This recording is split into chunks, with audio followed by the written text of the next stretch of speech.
Thanks for joining me this Friday, the 24th of October. I'm Grady, Senior Market Analyst with Bell Direct, and this is our weekly market update.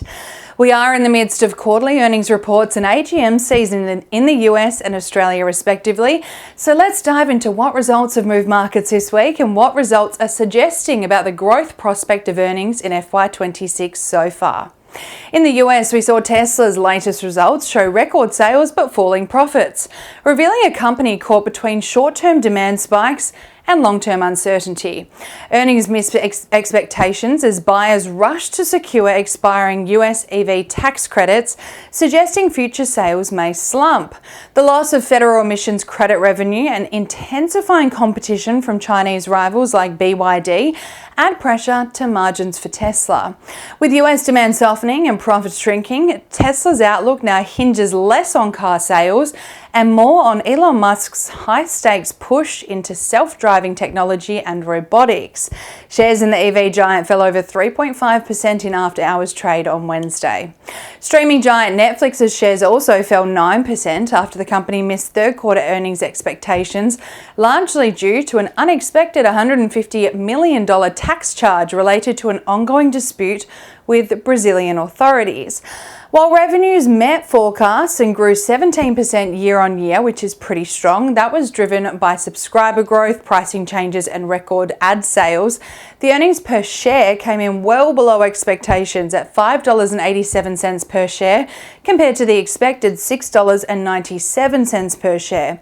The surprise tax hit prompted a downward revision of Netflix's full-year guidance and operating margin from 30% to 20%, signalling that despite strong underlying business momentum, global regulatory risk remains a material concern for investors.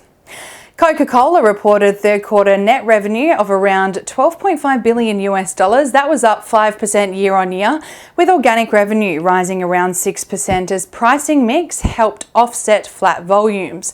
Even with some economic pressure on consumers, the company highlighted ongoing innovation and packaging strength. This suggests that Coca-Cola's brand strength and pricing power are helping it navigate a very tough consumer environment, and its outlook implies steady but moderate growth ahead. Locally this week, we saw mixed reactions to results out of a broad range of sectors, with signals of recovery in margins for retailers, while cost discipline and growth point to the strength for energy producers despite market volatility. Woodside's Q3 update was encouraging and seems to have restored some investor confidence. The company lifted its full-year production guidance up to 197 million barrels of oil equivalent and lowered its cost outlook thanks to strong performance from the company's Sangomar field. Revenue rose 3% quarter on quarter and realised prices also edged higher, showing resilience despite broader market volatility.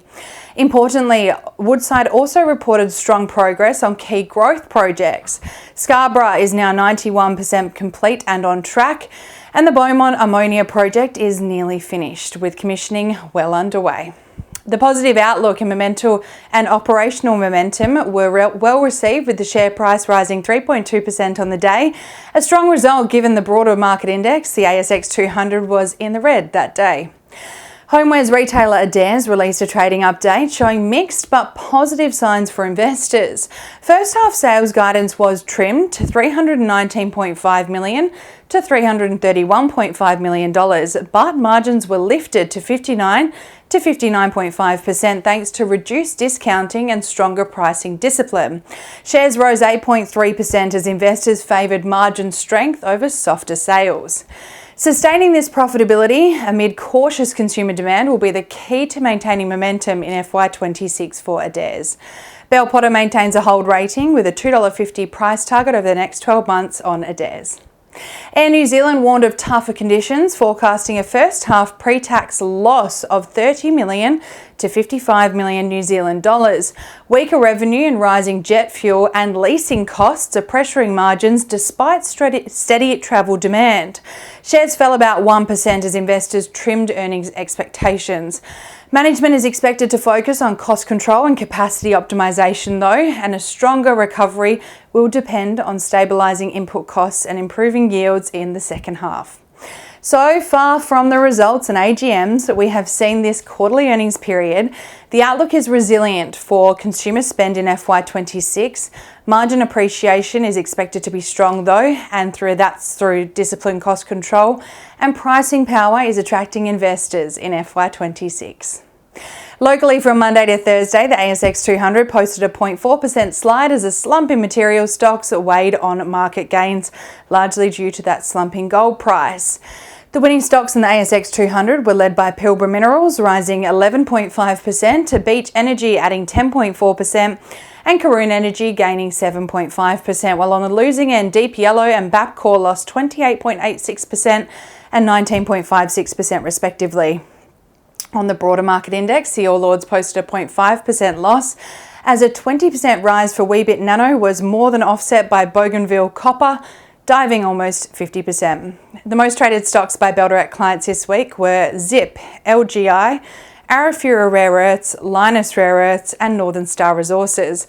Clients also bought into Woodside while taking profits from CBA, Fortescue, BHP, and Macquarie. And the most traded ETFs by our clients this week were led by Global X Physical Gold Structured ETF, Vanguard US Total Market Shares Index AUD ETF, and Global X Physical Silver Structured ETF.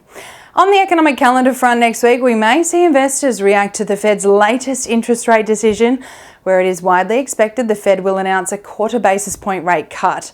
US core PCE and personal income data are also out later next week, which will give an insight into the state of the US consumers' financial affairs. And that's all for this Friday. We hope you have a wonderful weekend and happy investing.